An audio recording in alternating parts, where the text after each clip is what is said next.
ఇదే ఫర్టిలిటీ. అమ్మ అనే పిలుపుకు శ్రీకారం చుట్టండి. పొందండి ఉచిత మొదటి కన్సల్టేషన్, మొదటి స్కాన్. సంప్రదించండి 8880747474. నమస్కారం. నా పేరు డాక్టర్ షగుఫ్తా. నేను న్యాచురోపతి డాక్టర్ని. ఈ మధ్య కాలంలో మనం కాన్‌స్టిపేషన్ సమస్య అధికంగా చూస్తున్నామనండి. చిన్నపిల్లలలో ప్రత్యేకంగా మా పిల్లోడు 2 డేస్ అయింది మోషన్‌కెళ్ళి, 1 వీక్ అయిందని చెప్పడంలో కూడా ఆశ్చర్యపోవాల్సిన అవసరం లేదు. ఎందుకంటే అలాంటి కేసెస్ ఈ మధ్య ఎక్కువ వస్తున్నాయి మన దగ్గరికి. సో, ఎందుకు ఈ కాన్‌స్టిపేషన్ ప్రాబ్లమ్ అధికంగా అవుతుంది?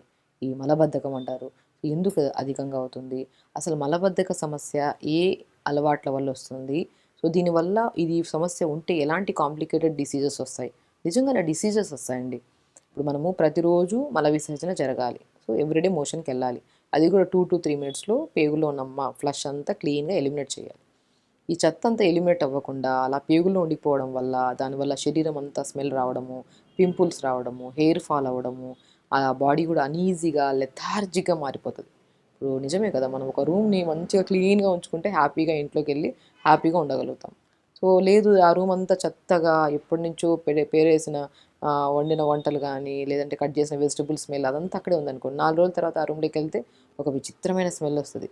మనం ఆ రూమ్‌లోకి ఎంటర్ అవ్వడానికి కూడా ఇబ్బంది పడతాం. అలాగే ఎగ్జాక్ట్‌లీ మనం తిన్న ఫుడ్, ఫ్రెష్ ఫుడ్ తింటాము. దాంట్లో ఏదైతే మనకి ఎలిమినేట్ అవ్వాలో ఆ ఎలిమినేషన్ అంతా పేగుల్లోకొచ్చి పేరుకుపోతది. ఆ పేరుకుపోయింది మనం నీట్‌గా ప్రతిరోజు మార్నింగ్ ఎలిమినేట్ చేయాలి. ఆ ఎలిమినేట్ చేయకుండా 2, 3 రోజుల నుంచి ఆ పేగుల్లో పేరుకుపోయిన దాన్ని ఉంచి ఆ పేగులంతా స్మెల్ వచ్చేస్తాయి. ఆ పేగులు కనెక్ట్ అయ్యి ఉండేది స్టమక్. స్టమక్‌కి కనెక్ట్ అయ్యి ఉండేది ఈసోఫేగస్. ఈసోఫేగస్ కనెక్ట్ అయ్యి ఉండేది నాలుక. చూసారా సిస్టమ్. సో, ఒకసారి పేగుల్లో పేరుకుపోయిందనుకో 2 రోజుల తర్వాత ఆ స్టమక్ అంతా స్మెల్ వచ్చేస్తది. స్టమక్ నుంచి ఆహారం స్మెల్ వస్తది. అక్కడి నుంచి మన నాలుక దగ్గర నుంచి స్మెల్. అక్కడి నుంచి మా బాడీ అంతా ఒక డిఫరెంట్ కైండ్ ఆఫ్ ఒక స్మెల్ వచ్చేస్తుంటది బాడీలో. చూసారా? ఇంత ప్రాబ్లమ్ ఉంది. ఆ ప్రాబ్లమ్ కాస్త రివర్టెడ్ ఎమోషన్ అవ్వకపోతది.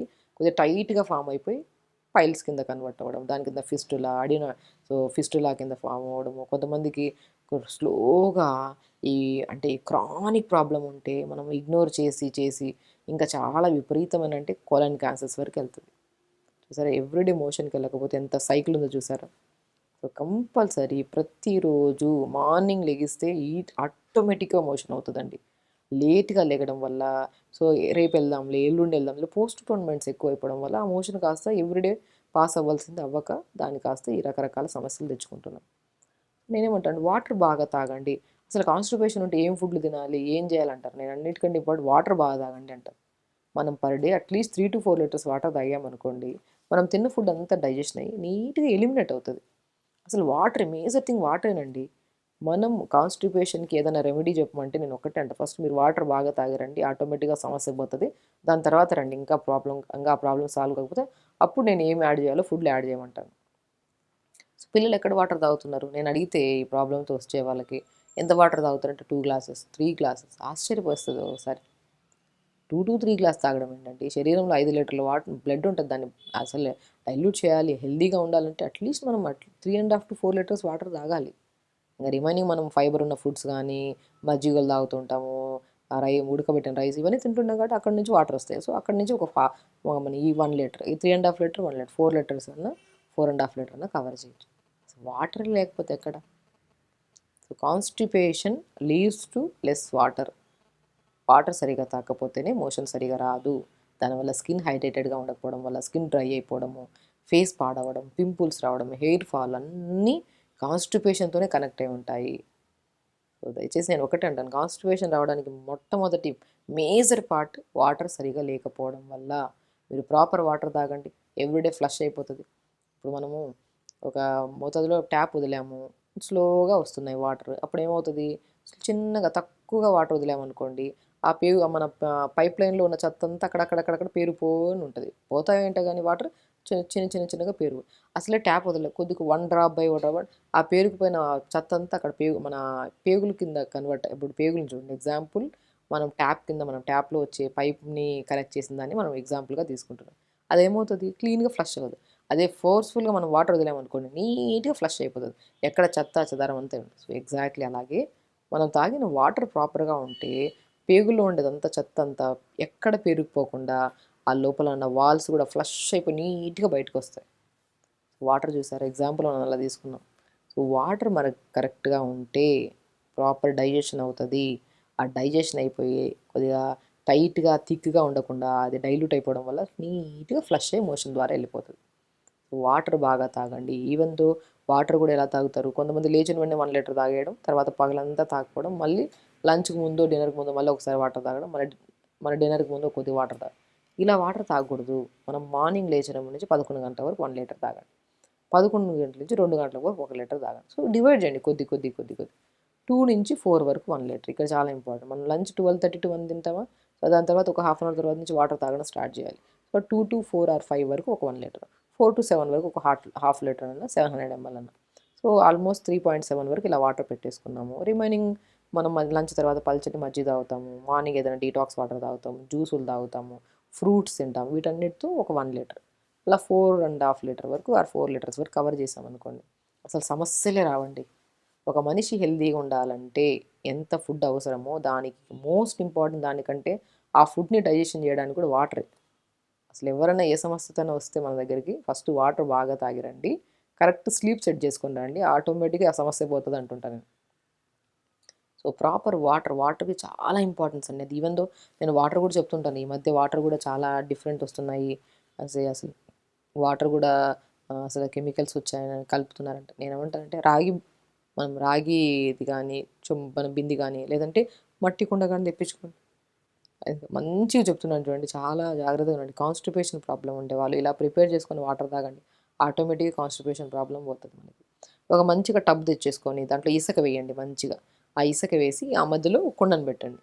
ఆ కుండ చుట్టూ కొద్దిగా గోధుమలు కానీ రాగులు కానీ సజ్జలు కానీ వేస్తే ఒక 2-3 రోజుల్లో మంచి మొలకలు వస్తాయి. ఆ మొలకలు వచ్చినవి ఆ మట్టి కుండకు తగిలితే ఆ మట్టి కుండలో లోపల ఉన్న వాటర్ కొద్దిగా ప్యూరిఫైడ్గా ఉంటాయండి. పాతకాలంలో అలాగే తాగేవాళ్ళే. అందుకని అసలు ఏ మినరల్స్ డెఫిషియన్సీస్ వాళ్ళకు ఉండేవి కాదు, ఏ నరాల బలహీనతలు, తిమ్మర్లు, కాన్స్టిపేషను, ఇంకా రక్తహీనత సమస్యలు, ఐరన్ తగ్గడాలు ఏమి ఉండేవే కాదు. బికాస్ ఇలా వాటర్ తాగేవాళ్ళు. రాగి చెంబులో కొంతమంది తాగేవాళ్ళు, ఇలా మట్టి కుండలో వాటర్ తాగేవాళ్ళు, అందరూ హెల్తీగా ఉండేవాళ్ళు. ఇప్పుడు రకరకాల మిషన్స్ వచ్చేసాయి, రకరకాల ప్యూరిఫైడ్లు ఇవన్నీ వచ్చేసాయి. ఇంతకుముందు అసలు ఉండేవే కాదు అవి. మనం చెరువుల్లోకి వెళ్ళేసి కూడా ఇలా తాగేవాళ్ళు చాలామంది. ఇప్పుడు ఎందుకు అంత ప్రాబ్లమాటిక్ అవుతుందంటే, సో కెమికల్స్ అండి అంత. సో మనం ఇంట్లో హ్యాపీగా మనం పాతకాలం పద్ధతి ఒక మంచిగా మట్టి కుండ తెచ్చుకొని చుట్టూ గోధుమలు వేయండి, చుట్టూ రాగులు వేయండి. ఆ గోధుమ గడ్డ ఇంకా మంచిది. ఆ గోధుమ గడ్డను కొద్దిగా కట్ చేసి డైలీ మనం మట్టి గుడ్డు చుట్టూ వేస్తాం కాబట్టి వారానికి ఒకసారి కానీ 10 daysకి ఒకసారి కానీ మొత్తం తీసి మళ్ళీ గోధుమలు వేయండి. ఆ గోధుమ గడ్డ వస్తుందా, ఆ గోధుమ గడ్డ కొద్దిగా కట్ చేసుకొని మనం సొరకాయ జ్యూస్ కానీ కీరా జ్యూస్ కానీ తాగుతుంది, ఆ గోధుమ గడ్డ కూడా యాడ్ చేసుకొని జ్యూస్ తాగండి. మోషన్కి ఇంకా అద్భుతంగా పనిచేస్తుంది కీరా జ్యూస్ కానీ విత్ గోధుమ గడ్డతో వేసిన జ్యూస్. సో మనము క్యారెట్ జ్యూస్ కానీ సొరకాయ జ్యూస్ కానీ తాగితే ఇంకా మోషన్కి చాలా మంచిది. అండ్ పేగులు కూడా ఇంకా స్ట్రాంగ్గా ఫామ్ అయిపోయి మంచి బీట్రూట్ విత్ గోధుమ గడ్డి జ్యూస్ కూడా అద్భుతంగా పనిచేస్తుంది. మంచి బ్యాక్టీరియా ఫామ్ అయిపోయి పేగులు ఇంకా హెల్తీగా ఉండడానికి. మనము ప్రిపేర్ చేసిన వాటర్ కుండలో మనం ఆ మట్టి కుండలో చుట్టూ వేసిన గోధుమ గడ్డిని కూడా జ్యూస్ రూపంలో కూడా వాడచ్చు. మనం ఇంట్లో ప్రిపేర్ చేసుకున్న గోధుమ గడ్డిని మనం జ్యూస్ రూపంలో వాడితే ఇంకా మంచి న్యూట్రిషనల్ ప్రాబ్లమ్స్ రాకుండా హెల్తీగా ఉంటాం, నరాల తిమ్మిర్లు బలహీనతలు రావు. అదే పాయింట్లో మట్టి కుండలో వాటర్ తాగుతున్నాం కాబట్టి అసలు కాన్స్టిపేషన్ ప్రాబ్లం ఉండదు. సో సమస్య అనేది దేని వల్ల వస్తుంది అనే దాని గురించి మనం మాట్లాడుకుంటే, అసలు ప్రాపర్గా వాటర్ తాకపోవడం వల్లే కాన్స్టిపేషన్ వస్తుంది. ఇది కూడా సమ్మర్ స్టార్ట్ అయింది కాబట్టి మట్టి కుండలో వాటర్ ప్రాపర్గా తాగండి. ఇంకా జ్యూసెస్ విషయానికి వస్తే కొద్దిగా సొరకాయ, చిన్న అల్లం ముక్క, కొద్దిగా గోధుమ గడ్డి ఒకరోజు బీట్రూట్, గోధుమ గడ్డి కొద్ది, చిన్న పుదీనాకులు 4-5 వేసి జ్యూస్. ఈ జ్యూసెస్ కూడా మస్క్ మిలన్ జ్యూస్ కూడా అద్భుతంగా పనిచేస్తుంది. కర్బూజా అంటారు కదా, తర్బూజా, అది కూడా మంచిగా పనిచేస్తుంది కాన్స్టిపేషన్. ఇలా మంచిగా ప్రిపేర్ చేసుకొని జ్యూసెస్ తాగండి. కాన్స్టిపేషన్ ప్రాబ్లం మనమే చేతులారా తెచ్చుకున్న సమస్య. దాన్ని పోగొట్టుకోవాలంటే హ్యాపీగా ఇలాంటి వాటర్స్ బాగా తాగుతుంటే సమస్య ఆటోమేటిక్గా పోతుంది. కాబట్టి కాన్స్టిపేషన్ ప్రాబ్లమ్ని అలా అరే పెద్ద సమస్య అనుకోకుండా దాన్ని వాటర్ బాగా తాగితే కూడా పోతుంది. వాటర్తో పాటు ఈ జ్యూసెస్ తీసుకోవడం, ఫైబర్ ఫ్రూట్స్, జామకాయలు తీసుకోవడము, మస్క్ మిలన్ ఫ్రూట్స్, దానిమ్మకాయలు కూడా మంచిగా అద్భుతంగా పనిచేస్తాయి. ఇవన్నీ తీసుకుంటూ ప్రతిరోజు యోగా చేసుకుంటూ తొందర పడుకుంటే సమస్య రాదు. అసలు తొందర పడుకొని తొందర లేస్తే ఆటోమేటిక్గా వాటర్ ప్రాపర్ తాగితే పొద్దునే బిల్లు కొట్టినట్టు దిగి వెంటనే బెడ్ నుంచి 2 minutes మోషన్ ఫ్లష్ చేసి బయటకు వచ్చేస్తారు. కాబట్టి సమస్య అనేది మనం తెచ్చుకుంటున్నామా మన చేతులారా, లేదంటే నీళ్ళు తాకపోవడం వల్ల, లేట్గా లేకడం వల్ల, సంథింగ్ ఏదో ఫిజికల్ యాక్టివిటీ లేకపోతే 3 సెట్ చేసుకుంటే ఆటోమేటిక్గా ఈ సమస్య కాదు ఏ సమస్య రాదు మనకి. సో కాబట్టి హెల్తీగా ఉండండి, హ్యాపీగా ఉండండి. నమస్కారం.